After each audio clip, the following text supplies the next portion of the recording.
અહીં વર્તુળમાં 90 ડિગ્રી ધરાવતો ભાગ ખાલી જગ્યા ટકા છે. તો અહીંયા ટકા આધારિત આ પ્રશ્ન પૂછાયેલો છે. તો ચાલો આજે આપણે આ પ્રશ્નને ખૂબ સરળ રીતે ગણવાનો પ્રયાસ કરીશું. તો અહીંયા વર્તુળમાં 90 ડિગ્રી આપેલી છે. તો આપણને સૌને ખબર છે કે જે આ વર્તુળ હોય તે વર્તુળનો સંપૂર્ણ ભાગ 360 હોય છે અને આ 360 90 ડિગ્રી ધરાવતો જે ભાગ છે એને આપણે ટકામાં શોધવાનું છે. તો ટકા હંમેશા 100 એ શોધાય છે. તો આવી રીતે લખી શકાય કે 360 એ 100% છે.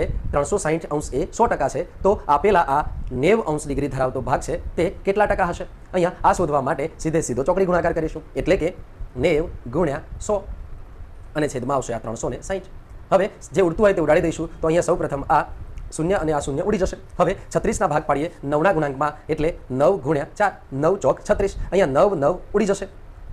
આ 9 ઉડી જશે. હવે આ છેદમાં રહે આ 4 અને અંશમાં રહે આ 100. હવે 100ના ભાગ પાડીએ આ 4ના ગુણાંકમાં એટલે ભાગ પડી જશે કે 25 ગુણ્યા 4, 25 ચોક 100. અહીંયા આ 4 ઉડી જશે. હવે છેદમાં કંઈ રહેતું નથી અને અંશમાં આપણને જવાબ મળ્યો 25. તો અહીંયા આમ કહી શકાય કે અહીંયા વર્તુળમાં રહેલો જે 90 ડિગ્રી ધરાવતો ભાગ છે તે કેટલા ટકા હશે? તો 25% હશે. 25% તો ઓપ્શનની દ્રષ્ટિએ ઓપ્શન સી આપણો સાચો જવાબ થશે.